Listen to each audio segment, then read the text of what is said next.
Imagine, right? Looking your partner dead in the eye, or, well, in this case, through a screen, and telling them that physical intimacy is just an absolute impossibility for you. Like, unless it is grounded in this profound, spiritual, all-consuming love. Right, setting a massive boundary. Exactly. You tell them you are practically incapable of casual flings. And then, and just imagine this, there's a time-stamped digital chat log proving that the moment you had an argument with that partner, you found a new physical relationship before the day was even over. Oh, man. It is the ultimate whiplash, honestly. And, it's one of the most common but also clinically fascinating paradoxes in human psychology. We all tell ourselves these incredibly rigid, noble narratives about our boundaries, right? Like, I could never do X, or, I strictly require Y. Yeah, totally. But then the reality of our behavior plays out. And it's like we are watching a completely different human being take the wheel. And normally, those contradictions just fade away. Like, our brains are incredibly good at protecting our egos. We just rewrite the history. We rewrite our own history. Yeah, exactly. Just to make our past actions align with our stated values. But today, for this deep dive, we are opening up a vault where the history absolutely could not be rewritten. Right. We are looking at a meticulously preserved digital footprint. I mean, this is a forensic psychological evaluation of a highly complex transatlantic relationship that played out almost entirely through screens, texts, and encrypted applications. And the two people at the center of this are Alberto Daniel Hill and Suvi Kaipainen. So Alberto is this internationally recognized cybersecurity expert based in Uruguay, and he's someone who carries a profound history of systemic trauma. Very severe trauma. And Suvi, who also operated under the digital alias CyberGurl10, is based in Finland and Belgium, and she brings her own incredibly heavy history of chronic domestic abuse. And we definitely need to set some ground rules right at the top for you listening. This relationship eventually detonated into a multi-jurisdictional legal nightmare. I mean, we're talking authorities from Uruguay, Italy, Belgium, and Finland. Wow. There are serious accusations of cyberstalking, financial extortion, data privacy breaches, but we are not a courtroom. We are not here to issue legal verdicts, or to take sides or condemn anyone. Exactly. The beauty of this deep dive is that we are using their documented interactions purely as a psychological case study. Like, this is about human behavior under extreme stress. We have this massive stack of sources, behavioral forensic assessments, timeline reports, raw chat logs from late 2023 through mid-2026. It's a huge amount of data. It really is. Yeah. Okay, let's unpack this. Our mission today is to evaluate a very specific hypothesis regarding Suvi's relationship patterns. So we're going to take her stated claims, her insistence that she strictly requires deep connections, and place them right next to her time-stamped actions. We'll be doing this through 10 distinct psychological and behavioral frameworks to understand the why and the how of human attachment, unresolved trauma, and digital intimacy. It is really an exploration of what happens when two deeply traumatized people try to use each other as a cure for their pain. Yeah, so let's jump straight into the deep end here. Let's look at this illusion of the duff connection, because if we're going to understand the behavioral contradictions, we really have to understand the narrative she was building first. In the preserved communications, Suvi constructs a very specific, almost hyper-moral identity regarding her boundaries. She really does. The forensic timeline shows her explicitly writing to Alberto to define herself. She says, and I mean, this is a direct quote from the logs, she says she is a really very shy person and can't have anyone for one-night stands. She emphasizes over and over that it is a massive, monumental step for her to be with someone new, that she is a very faithful person, and that she strictly requires love. Right, and there's another message where she literally says, if we don't have sex, then I just live without sex. Because as long as I love you, that feeling doesn't go away. She is painting this picture of a woman whose physical intimacy is entirely locked behind a vault. And the only key to that vault is a profound emotional bond. Oh, completely. It sounds like someone who values connection above absolutely everything else. And we really have to assume she believes it when she types it. That is the stated identity. But the behavioral telemetry, like the actual data of what happened in the physical world, reveals a stark contradiction. Yeah, it does.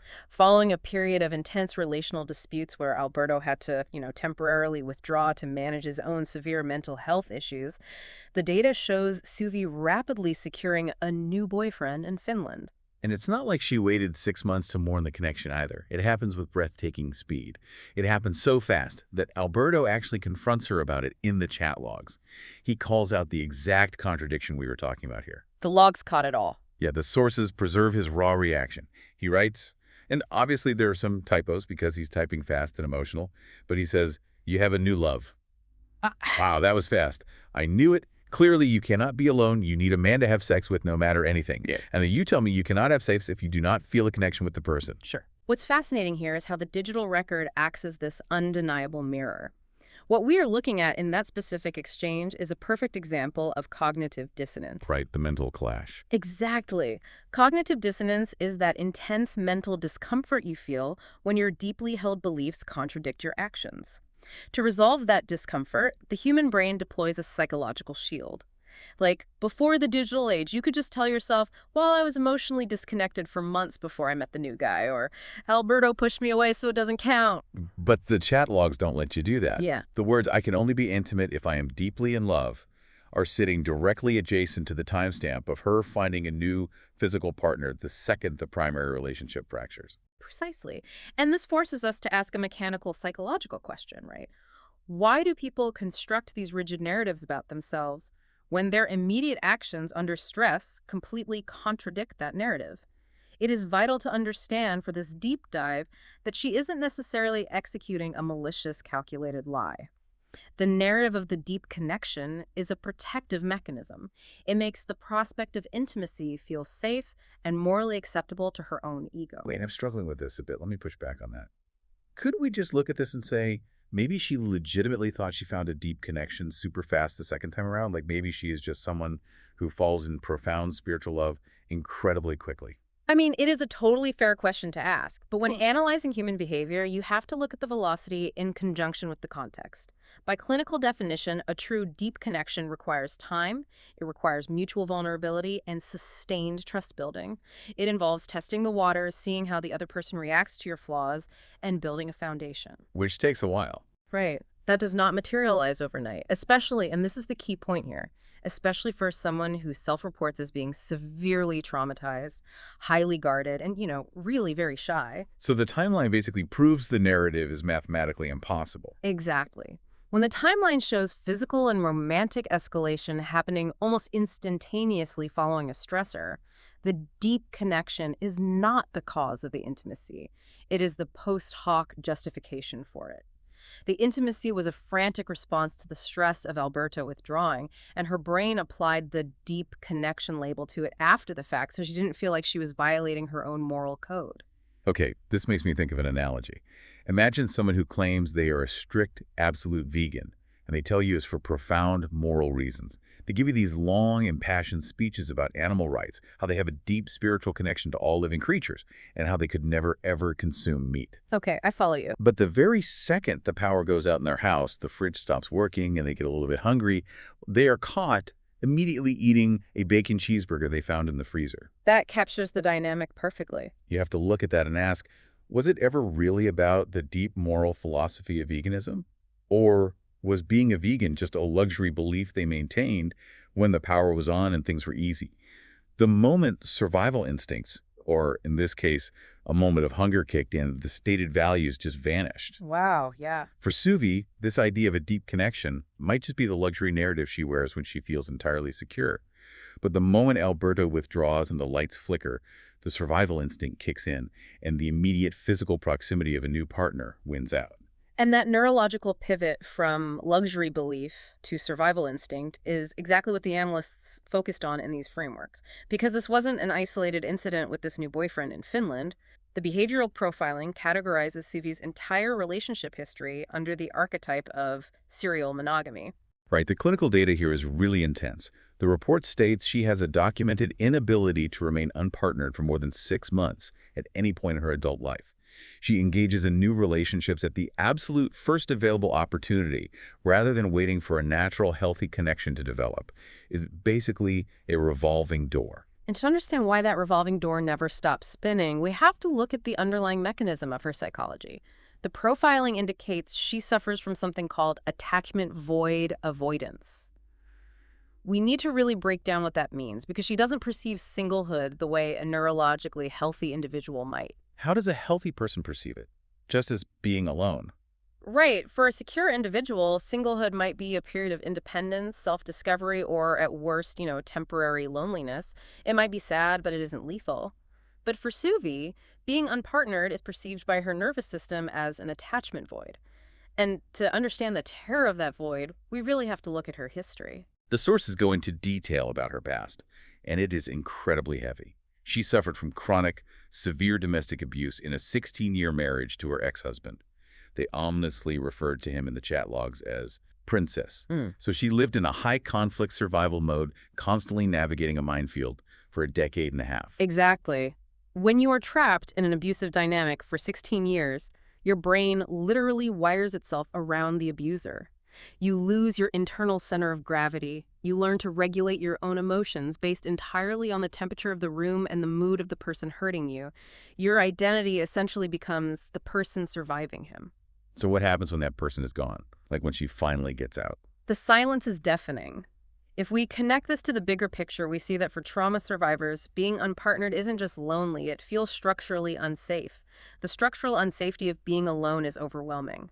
For severe trauma survivors with attachment avoidance, taking away the partner, even an abusive one or a distant one, doesn't just make them feel sad, it makes them feel like they cease to exist. Wow, that is terrifying. It is. The absence of an external person regulating them feels like they are floating in outer space without a tether. And you can see that structural unsafety so painfully clearly in the raw chat logs.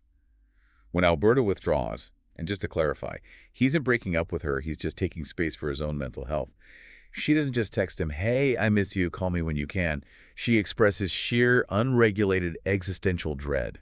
The quotes are intense. They are harrowing. She writes, "I want to die. Without you, I have nothing. I have no reason to live for nothing anymore." That is the sound of a nervous system collapsing into a state of primal emergency. It is a form of ego death. She is relying entirely on the external validation of Alberto to regulate her heart rate, her cortisol levels, her very sense of reality. Without him, the void just opens up. Think about the last time someone left you on read for a whole day.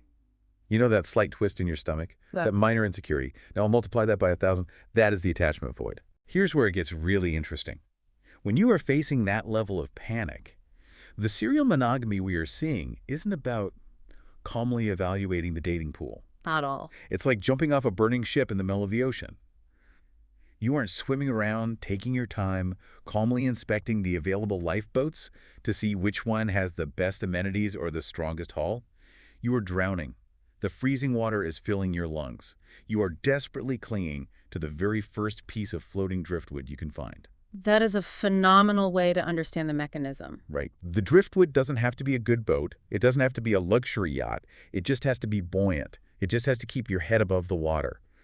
This new boyfriend in Finland that she pivots to so quickly, he isn't a deeply vetted soulmate. He is driftwood. He keeps her head above the attachment void. But here is where the behavioral analysis takes a really sharp turn. Because if you are drowning and you finally find a piece of driftwood, how do you make sure that driftwood doesn't float away? You have to tie yourself to it. Yeah. Fast. Precisely. And this leads us to the rapid sexual escalation we see in the logs. If you recall, she explicitly self-identified as a really very shy person.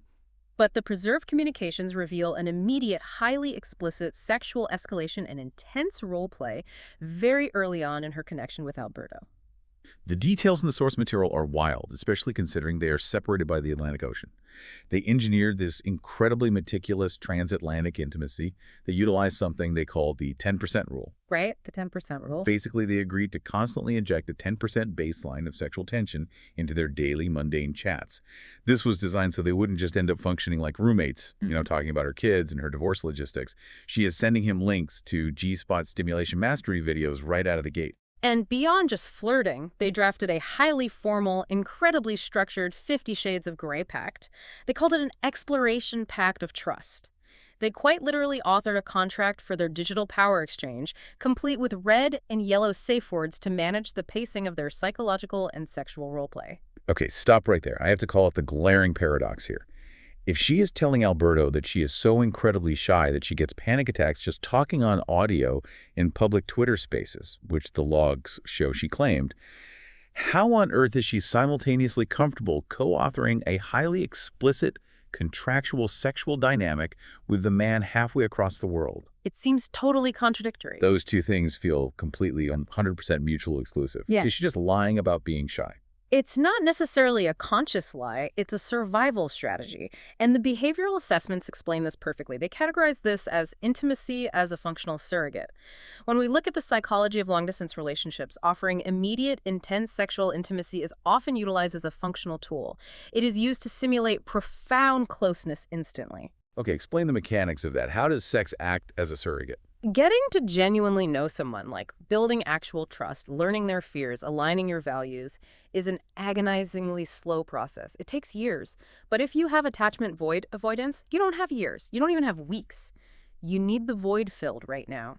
Engaging in highly explicit sexual role play, sharing fantasies, creating contracts, it bypasses the slow process of emotional vetting and skips straight to the neurochemical rewards of bonding. It hacks the brain. Exactly. It floods the brain with oxytocin and dopamine.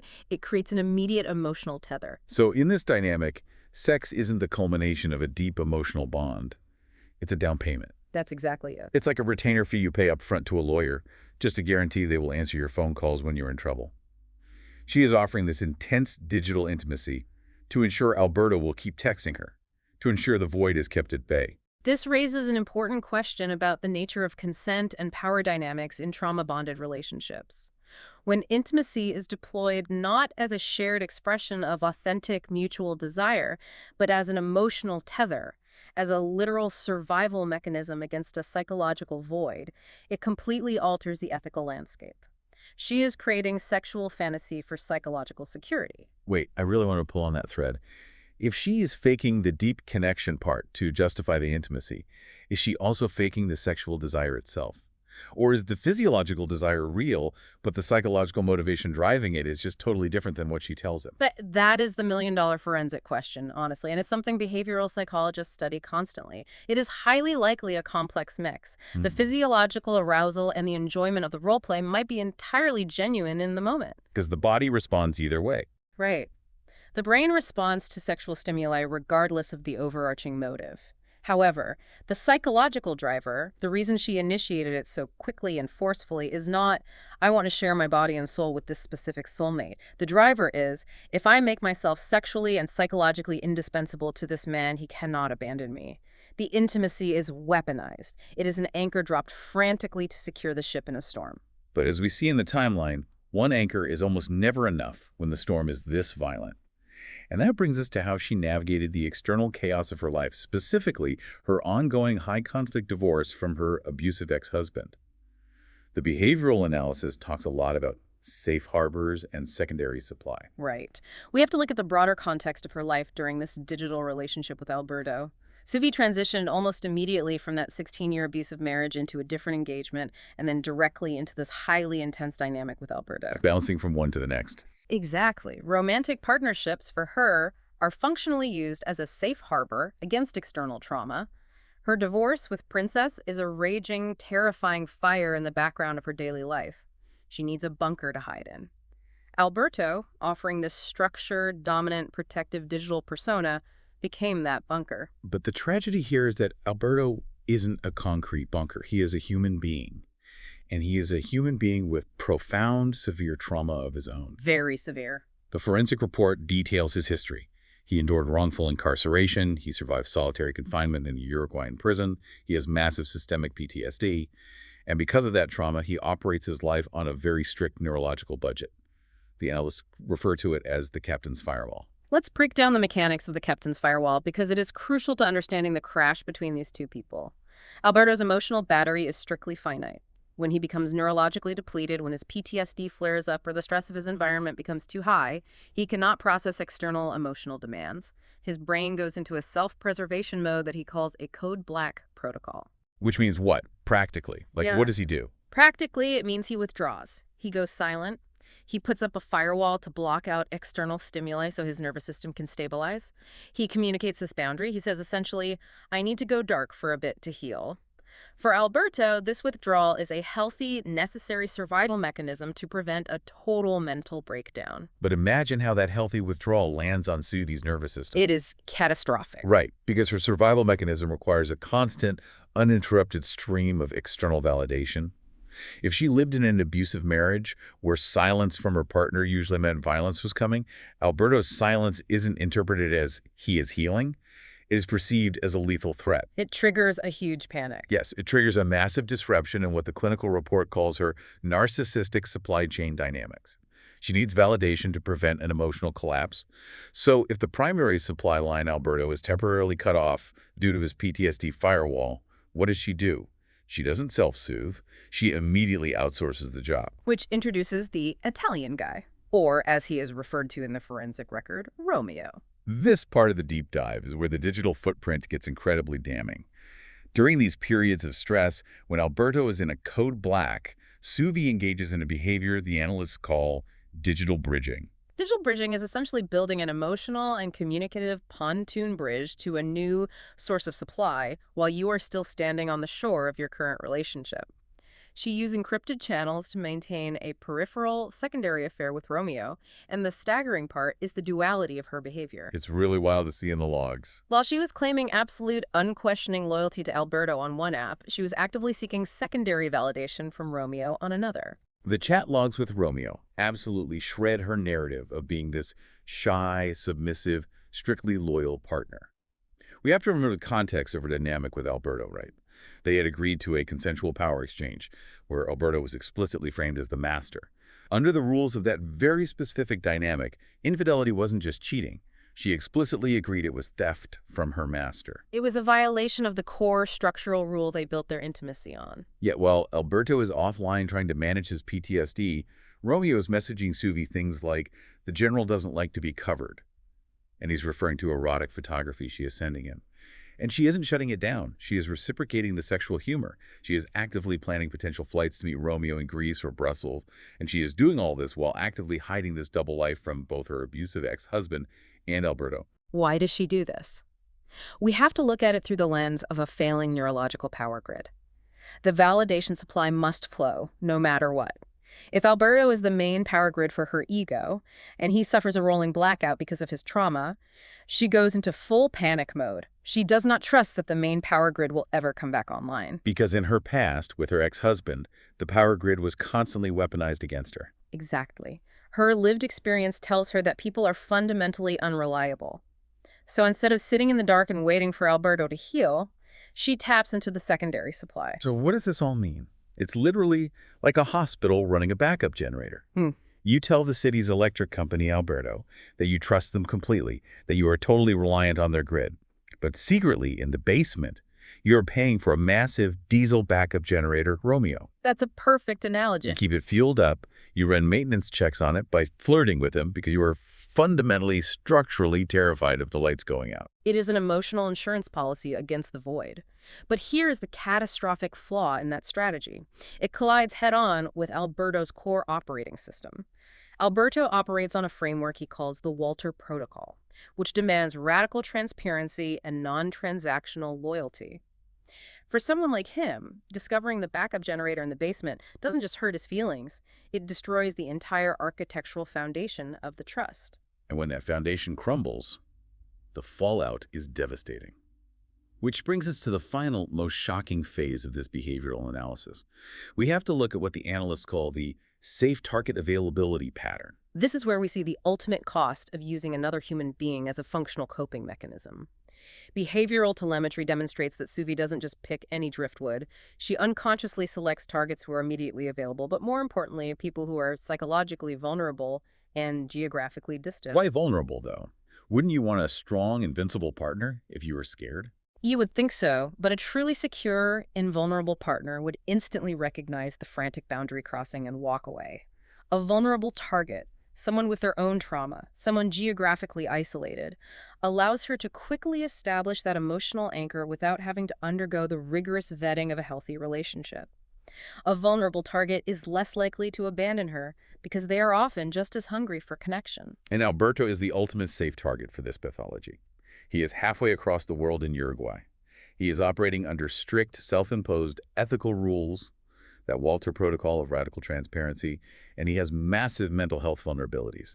He's the perfect emotional sponge for her to squeeze all her unresolved trauma into. He really is. And this brings all the behavioral data points together to explain a very specific, highly dangerous psychological phenomenon: displaced aggression. We really need to unpack displaced aggression, because this is the key that unlocks her most extreme behavior in the logs. Displaced aggression occurs when an individual experiences intense frustration or hostility caused by someone who is too powerful or dangerous to confront directly. So the brain stockpiles that rage and unconsciously redirects it, detonating it on someone who is safe, someone who is less likely to retaliate. And Suvi was structurally powerless in her real life. Yeah. We have to look at the reality of her divorce. Her ex-husband, Princess, was highly abusive. The forensic report includes an incredibly disturbing detail.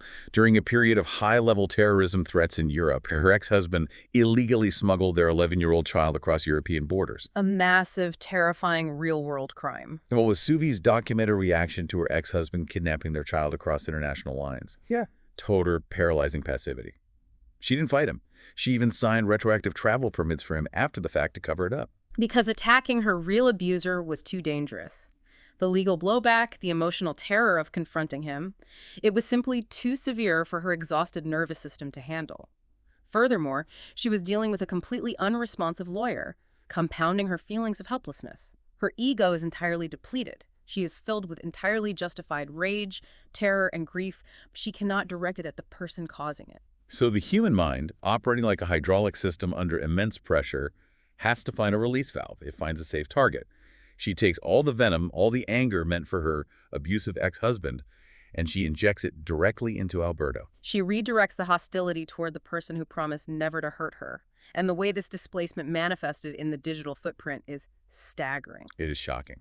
When Alberto finally reached his absolute limit, when he withdrew completely to protect his own sanity from her constant demands and the discovery of the backup generators, her nervous system completely destabilized. She didn't just get sad. She went on the offensive. Yes, the ambush. Let's look at the mechanics of this. Alberto hosted a public Twitter space.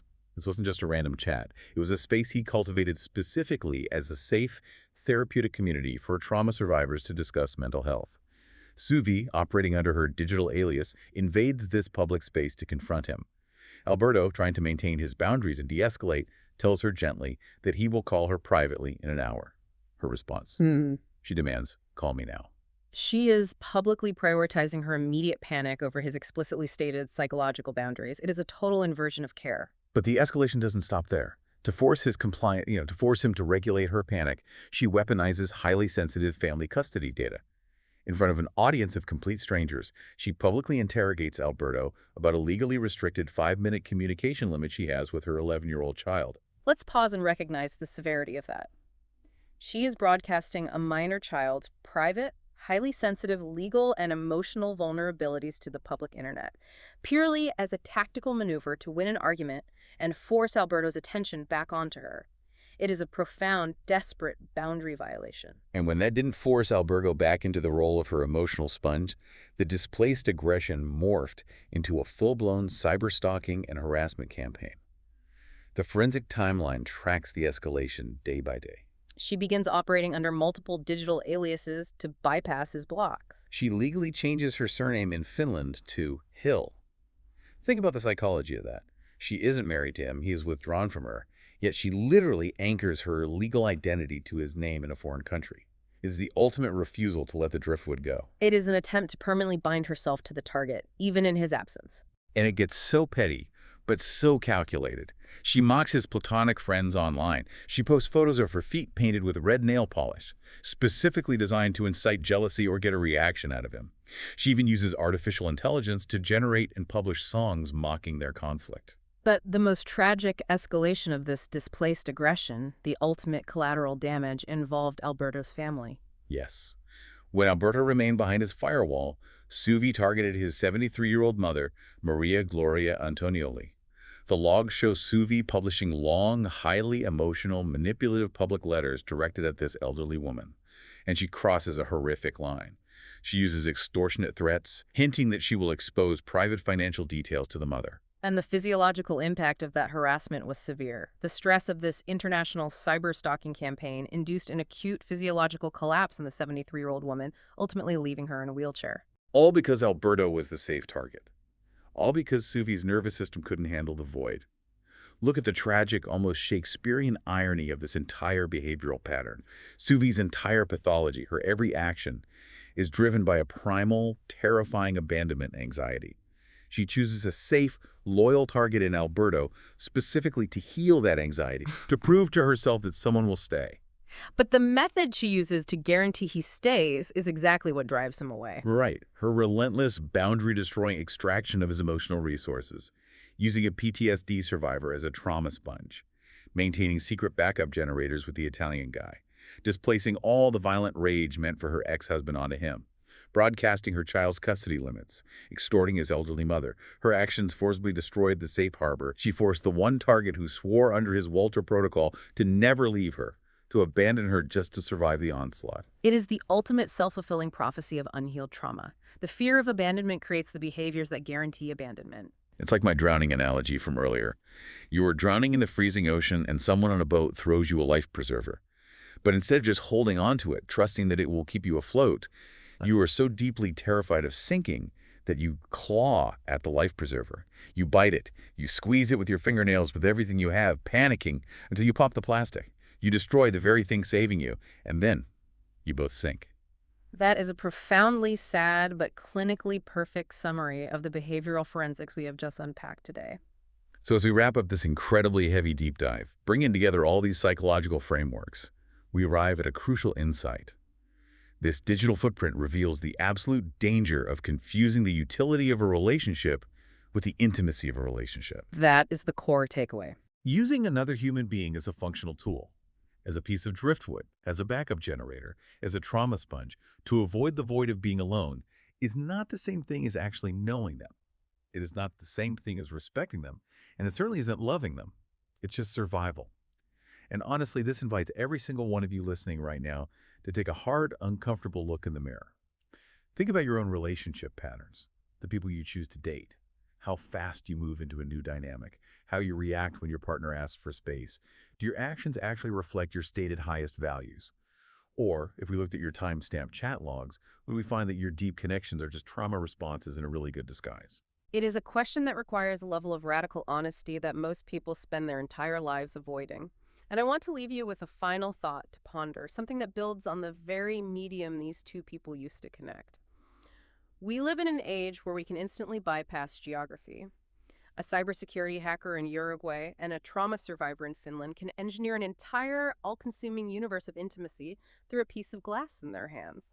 But are we actually using this technology to find deeper, more meaningful human connections? Or have smartphones simply made it dangerously easy to crowdsource our emotional regulation, turning other human beings thousands of miles away into nothing more than digital pacifiers for our unresolved trauma?